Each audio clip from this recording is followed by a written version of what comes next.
Hello दोस्तों, कैसे हो। उम्मीद करता हूँ आप सभी लोग अच्छे होंगे। दोस्तों, शक एक ऐसी बीमारी है जो किसी भी इंसान के ऊपर अगर एक बार हावी हो जाए तो फिर वह इंसान इतनी आसानी से शक के दायरे से बाहर नहीं निकल पाता है, और जब वह होश में आता है तो काफ़ी देर हो चुकी होती है। इसकी वजह से ना जाने कितनों की जिंदगियां तबाह हो जाती हैं।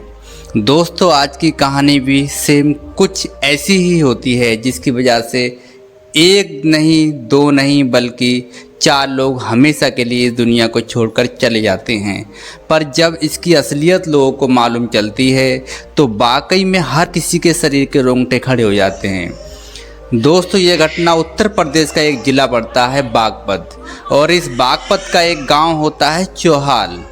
और चौहाल के इस गांव में रहने वाला इलियास, जिसकी उम्र 45 साल के आसपास होती है। इलियास की पत्नी का नाम नसीमा इलियास होता है।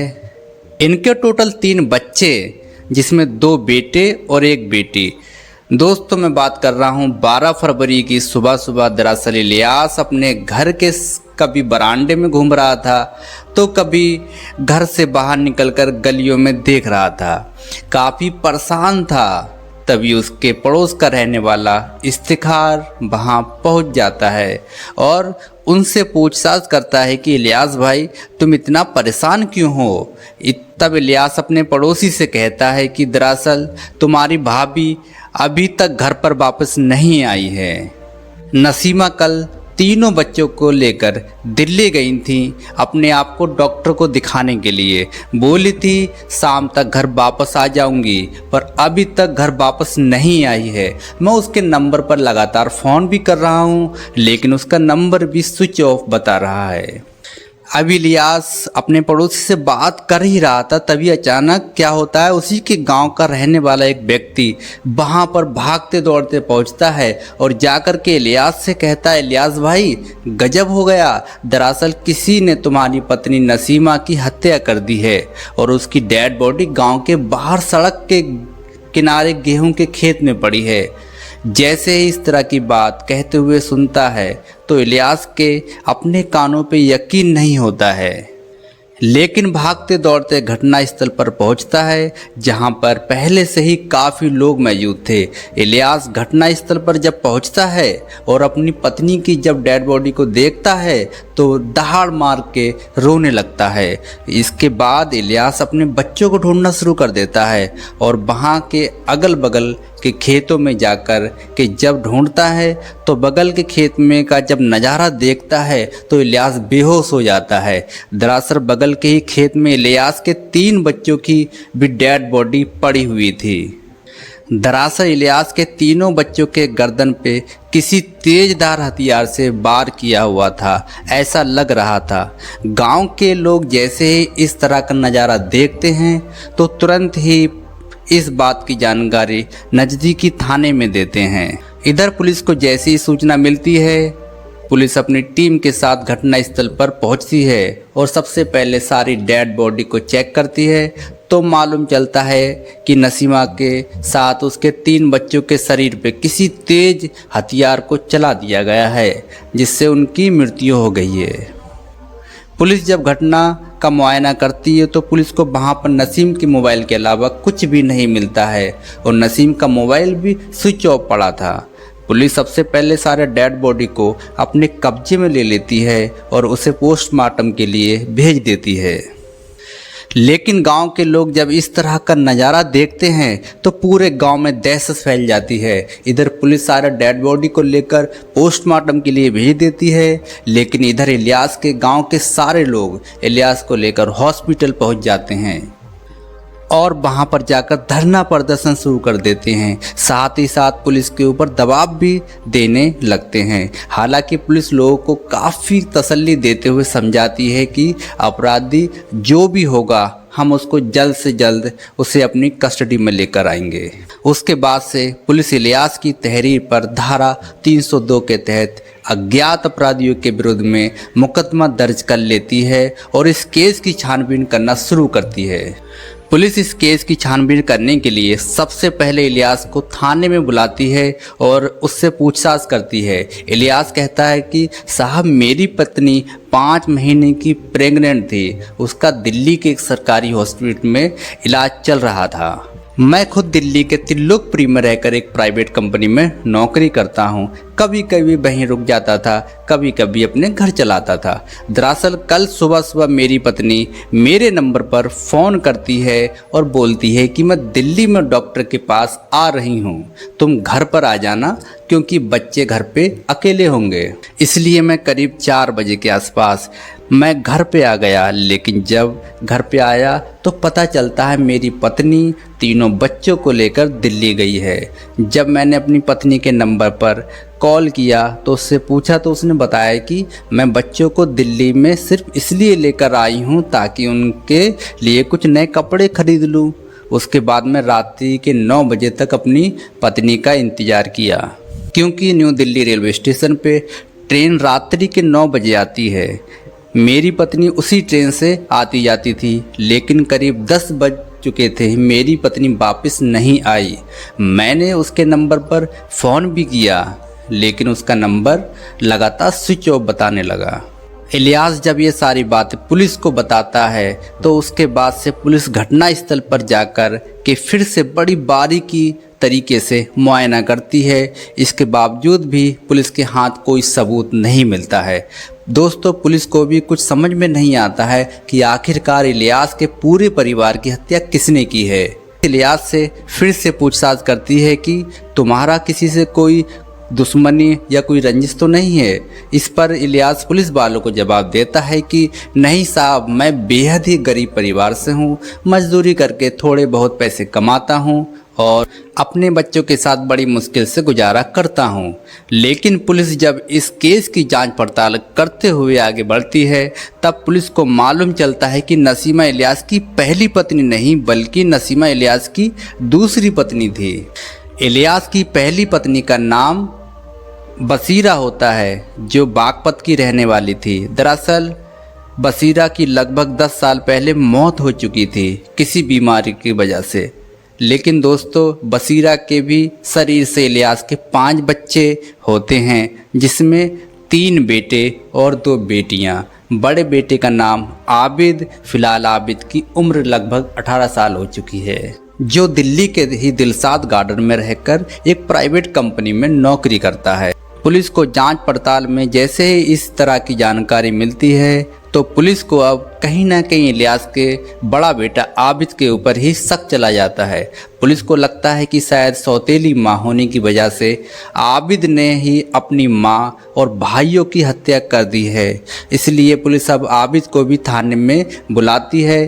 पुलिस जब आबिद से पूछताछ करती है तो आबिद कहता है कि नहीं साहब, मैंने अपने माँ और भाइयों की हत्या नहीं की है। दरअसल उस वक्त तो मैं दिल्ली में था। हालांकि आबिद जब इस तरह की बातें पुलिस से कहता है तो पुलिस आबिद के बारे में भी खंगालना शुरू कर देती है और जब उसके मोबाइल का लोकेशन की जांच पड़ताल करती है तो मालूम चलता है आबिद ने पुलिस से कोई झूठ नहीं बोला था। की वजह से आखिरकार पुलिस मजबूर होकर आबिद को छोड़ देती है। अब पुलिस के पास मात्र इस केस में आगे बढ़ने के लिए नसीमा का मोबाइल ही था। पुलिस जब नसीमा के मोबाइल पर कॉल डिटेल के साथ साथ उसका लोकेशन जब निकालती है तो मालूम चलता है कि नसीमा रात्रि के 9 बजे के आसपास न्यू दिल्ली रेलवे स्टेशन पर पहुंची और उस वक्त उसका मोबाइल का लोकेशन भी दिखाता है। लेकिन थोड़ी देर बाद नसीमा का मोबाइल स्विच ऑफ हो जाता है, जिससे पुलिस का अंदाज़ा लगाती है कि शायद नसीमा जब रेलवे स्टेशन से उतरकर अपने बच्चे के साथ रात्रि के वक्त अपने घर पर आ रही होगी। शायद उसी वक्त रास्ते में अपराधियों ने उनके ऊपर हमला कर दिया होगा। लेकिन इससे भी पुलिस के हाथ कोई सबूत नहीं मिलता है। इसलिए पुलिस इलियास के भी मोबाइल का नंबर का कॉल डिटेल्स निकालती है, साथ ही साथ उसका मोबाइल लोकेशन भी निकालती है। लेकिन पुलिस जब इलियास के मोबाइल का डिटेल्स खोलती है तो उसमें एक बड़ा चौंकाने वाला खुलासा होता है। दरअसल इलियास के मोबाइल का लोकेशन दोपहर के करीब 1 बजे से लेकर रात्रि के करीब 9 बजे तक उसकी पत्नी नसीमा के ही मोबाइल के साथ हर जगह दिखता है, जबकि इधर इलियास पुलिस वालों से बताता था कि मैं 5 बजे के आसपास अपने घर पर आ चुका था। पुलिस को जैसे ही इस तरह की डिटेल्स मिल जाती हैं तो पुलिस को पूरा यकीन हो जाता है कि शायद इलियास पुलिस से कुछ ना कुछ छुपाने की कोशिश कर रहा है। इसी डिटेल्स के आधार पर पुलिस इलियास को थाने में बुला लेती है और फिर उससे सख्ती से पूछताछ करती है, लेकिन इसके बावजूद भी इलियास पुलिस वालों को एक ही जवाब देता है, साहब आप लोग कैसी बात कर रहे हैं, भला मैं अपनी पत्नी और अपने बच्चों की हत्या क्यों करूंगा। इलियास अपनी सच्चाई कबूल करने के लिए तैयार ही नहीं होता है। इसलिए पुलिस अब उसके मोबाइल का डिटेल सामने रख करके उससे सवाल करती है कि जब तुम 5 बजे तक अपने घर पर आ गए थे तो फिर दोपहर तुम्हारा 1 बजे से लेकर रात्रि 5 बजे तक के आसपास तुम्हारा मोबाइल का लोकेशन तुम्हारी पत्नी के साथ क्यों दिखाई दे रहा था। पुलिस जैसे ही इस तरह का सवाल करती है तो इलियास के सामने कोई जवाब नहीं होता है और आखिरकार मजबूर होकर अपनी सच्चाई कबूल कर लेता है। लेकिन इलियास जब इस हत्या की पूरी कहानी बताता है तो वाकई में इसे सुनने के बाद किसी को भी अपने कानों पर यकीन नहीं होगा। दोस्तों दरअसल इस कहानी की शुरुआत होती है जब इलियास की पहली पत्नी बसीरा इस दुनिया को छोड़कर चली जाती है। तब इलियास के टोटल 5 बच्चे होते हैं जो सारे छोटे छोटे होते हैं। इसलिए आसपास के लोग अब इलियास को समझाते हुए कहते हैं तुम दूसरी शादी कर लो, जिससे तुम्हारे बच्चे की परवरिश भी हो जाएगी और तुम्हारा दोबारा घर भी बन जाएगा। तो दोस्तों आखिरकार इलियास अपने आसपास पड़ोसी और रिश्तेदारों की बात मान लेता है और करीब 3 साल के बाद बिहार के बेगूसराय की रहने वाली नसीमा से शादी कर अपने घर ले आता है। जब कुछ साल का समय गुजरता है, नसीमा से भी इलियास के 3 बच्चे होते हैं, जिसमें 2 बेटे और 1 बेटी। बड़े बेटे का नाम नाजी जिसकी उम्र 7 साल, दूसरी बेटी नाजिया जिसकी उम्र 5 साल और सबसे छोटा बेटा अकरम जिसकी उम्र 4 साल। उसके बाद से नसीमा फिर से प्रेग्नेंट हो जाती है, लेकिन अब नसीमा की अक्सर तबीयत खराब होने लगती है, जिसकी वजह से नसीमा अपने पड़ोस के डॉक्टर से भी जाकर काफ़ी चेकअप कराती है, लेकिन इसके बावजूद भी नसीमा की तबीयत में कोई तब्दीली नहीं आती है। इसलिए नसीमा अब दिल्ली के एक सरकारी हॉस्पिटल में जाकर अपना ट्रीटमेंट कराने लगती है। इधर इलियास जो दिल्ली के त्रिलोकपुरी में रहकर एक प्राइवेट कंपनी में नौकरी करता है, वह कभी कभी वहीं रुक जाता था तो कभी कभी अपने घर पर आ जाता था। इसलिए अपनी पत्नी को एक मोबाइल खरीद कर देता है कि जब भी उसे कोई दिक्कत होगी तो अपनी पत्नी से बात कर सके। लेकिन इलियास जब भी अपनी पत्नी का नंबर पर फ़ोन करता है तो नंबर बिजी बताता था। इसलिए इलियास को अपनी पत्नी के ऊपर शक हो जाता है कि शायद उसकी पत्नी अपने किसी आशिक से बात करती है। ऐसा बार बार देख के इलियास के दिमाग में अब शक पैदा हो जाता है। हालांकि इलियास जब इसके बारे में अपनी पत्नी से पूछता है तो नसीमा साफ साफ कह देती है कि मेरा किसी के साथ कोई चक्कर नहीं चल रहा है। लेकिन इलियास को अपनी पत्नी की बातों पर यकीन नहीं होता है। हद तो तब हो जाती है जब इलियास एक दिन शाम के वक्त काम करके अपने घर पहुंचता है और अपनी पत्नी को किसी से फ़ोन पर बातचीत करते हुए देख लेता है। लेकिन इधर नसीमा भी जब अपने पति को सामने देखती है तो तुरंत ही फ़ोन रख देती है, जिससे इलियास को पूरा यकीन हो जाता है कि वाकई में उसकी पत्नी का किसी न किसी से अफेयर चल रहा है। इस बारे में जब पूछताछ करता है तो नसीमा कहती है कि दरअसल मैं अपने घर वाले परिवार वालों से बात कर रही थी। लेकिन इलियास अपनी पत्नी की बात नहीं मानता है और उसकी बुरी तरह से पिटाई कर देता है। लेकिन नसीमा भी अपने पति से इस प्रकार से नाराज़ थी कि तुरंत ही नज़दीकी थाने में जाती है और अपने पति के ऊपर मुकदमा दर्ज करा देती है। इसकी वजह से पुलिस इलियास को थाने में बुलाती है और उसे समझा बुझाकर छोड़ देती है। लेकिन इसकी वजह से इलियास अब अपनी पत्नी से काफ़ी नफ़रत कर लेता है। इधर इलियास जब अपनी पत्नी से दूरी बनाना शुरू कर देता है, उसके बाद से नसीमा जब भी दिल्ली में डॉक्टर से ट्रीटमेंट कराने के लिए जाती, अपने पति से नहीं बताती और जाकर के दिल्ली में ट्रीटमेंट कराकर अकेले घर वापस आ जाती, जिससे इलियास को अब ज़्यादा से ज़्यादा और शक हो गया था कि उसकी पत्नी का दिल्ली में किसी के साथ चक्कर चल रहा है। इलियास अब अपनी पत्नी से इस प्रकार से नफ़रत कर लेता है कि अब उसे हमेशा के लिए इस दुनिया से हटाने का तय कर देता है। लेकिन यह काम इलियास के अकेले बस का नहीं था, इसलिए अपनी पत्नी को इस दुनिया से हटाने के लिए अपने षड्यंत्र में 3 लोगों को शामिल करता है, जिसमें से एक का नाम साजिद जो इलियास का ममेरा भाई होता है, दूसरा परवेज जो उसका दोस्त है और तीसरे का नाम सलीम जो इलियास का ही भांजा है। जब इन तीनों से अपनी पत्नी को इस दुनिया से हटाने की बात कहता है और उनके सामने ये साबित करने की कोशिश करने लगता है कि उसकी पत्नी का किसी न किसी के साथ चक्कर चल रहा है, तो ये तीनों भी इलियास की बातों में आ जाते हैं और उसके बाद से ही चारों मिलकर एक सही मौके का इंतजार करने लगते हैं। इधर इलियास जब अपना पूरा षड्यंत्र को बना लेता है, उसके बाद से इलियास अपने अंदर भी काफ़ी बदलाव ला देता है और फिर अपनी पत्नी से मीठी मीठी बातें करने लगता है, जिसकी वजह से नसीमा को भी लगने लगता है कि शायद अब उसका पति सुधर चुका है। इसलिए अब जब भी कहीं पर जाती तो अपने पति से पूछ कर जाती। 6 फरवरी को नसीमा अपने पति इलियास के नंबर पर फ़ोन करती है और कहती है कि मैं दिल्ली आ रही हूँ डॉक्टर को दिखाने के लिए। इलियास कहता है कि ठीक है तुम आ जाओ, लेकिन इलियास को उसी दिन मौका मिल जाता है। इलियास तुरंत ही तीनों के नंबर पर फ़ोन घुमाता है और कहता है कि रात्रि करीब 10 बजे के आसपास गांव से बाहर जो सड़क किनारे गेहूं का खेत है, तुम लोग उसमें छुप कर बैठ जाना। रात्रि के करीब 9 बजे के आसपास जब ट्रेन से मैं अपनी पत्नी के साथ उतरूंगा तो पैदल ही आऊँगा, फिर नसीमा का काम तमाम कर देंगे। इलियास अपना पूरा षड्यंत्र बना लेता है, लेकिन नसीमा जब इधर दिल्ली में पहुंचती है और अपने तीनों बच्चों को लेकर पहुंच जाती है, जब अपने सारे बच्चों को इलियास देखता है, देखकर एकदम से घबरा जाता है। इलियास को लगता है कि अब वो अपने प्लान को अंजाम नहीं दे सकता, क्योंकि इलियास अपने बच्चों को नहीं मानना चाहता था। लेकिन इलियास के दिमाग में इस प्रकार से शैतान घुस चुका था कि इसके बावजूद भी अपने प्लान को अंजाम देने के लिए तैयार हो जाता है। इस बारे में जब अपनी पत्नी से पूछता है कि तुम बच्चों को क्यों लेकर आई हो, तो नसीमा अपने पति से कहती है इनके लिए कुछ नया कपड़ा खरीद दीजिए। उसके बाद से इलियास करीब 2 बजे के आसपास अपनी पत्नी को लेकर हॉस्पिटल जाता है और जाकर के ट्रीटमेंट भी करवाता है।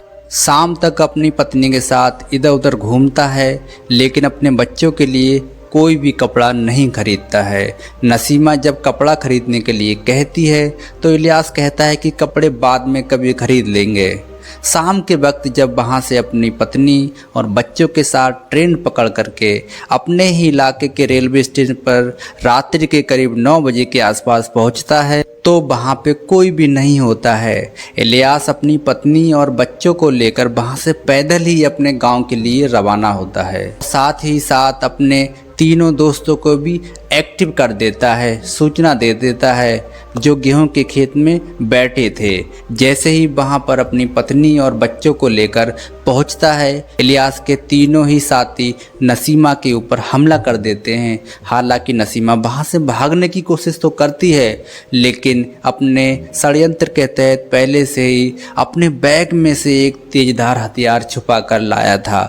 उस हथियार को निकालता है और अपनी पत्नी के गले पर चला देता है, लेकिन अपनी पत्नी के ऊपर जब वार करता है, इलियास के तीनों बच्चे ये सारा नज़ारा देखते हैं। इसे देखकर काफ़ी डर जाते हैं और साथ ही साथ इलियास को जाकर पकड़ भी लेते हैं। इलियास के तीनों बच्चे रोते हुए कहते हैं, अब्बू अम्मी को मत मारो, लेकिन इलियास अपने बच्चों की बात नहीं सुनता है और आखिरकार अपनी पत्नी को ख़त्म कर देता है। इधर इलियास के तीनों बच्चे जब अपनी माँ को इस स्थिति में देखते हैं तो वहाँ से भागने की कोशिश करते हैं। अंधेरे में सब के सब इधर उधर भागने की कोशिश करते हैं तो इलियास अपने साथियों के साथ अपने बच्चों को पकड़ लेता है और अपने बच्चों के ऊपर भी उसी तेज़दार हथियार को चला देता है, जिसकी वजह से इलियास के तीनों बच्चों की घटनास्थल पर ही मौत हो जाती है। उसके बाद से इलियास अपनी पत्नी के मोबाइल को स्विच ऑफ करके वहीं पर रख देता है और खुद घर चला आता है और अपने तीनों साथियों को उनके घर वापस भेज देता है। जैसे तैसे रात गुजरती है। जैसे ही सुबह होती है उसके बाद से इलियास अपनी नौटंकी शुरू करता है। दरअसल इलियास ये नौटंकी जानबूझकर इसलिए कर रहा था कि गांव के लोग जब उसे देखेंगे तो सबको यही लगेगा कि शायद इलियास ने अपनी पत्नी की हत्या नहीं की है। लेकिन इलियास की यह चालाकी काम नहीं आई और आखिरकार पुलिस के गिरफ्त में आ जाता है। वाकई में इलियास जब यह पूरी कहानी पुलिस को बताता है, पुलिस इलियास के तहरीर पर 12 फरवरी को उसके तीनों साथियों को भी अपनी कस्टडी में लेकर आती है। फिलहाल पुलिस ने इन तमाम आरोपियों को अपनी कस्टडी में लेकर इन सब पे गंभीर धारा मुकदमा दर्ज करके जेल भेज दिया है। दोस्तों, इस पूरी घटना के बारे में आप क्या सोचते हैं? अपनी राय हमें कमेंट बॉक्स में ज़रूर बताएं। मिलते हैं ऐसी एक नई स्टोरी में। जब तक अपना ख्याल रखना। धन्यवाद।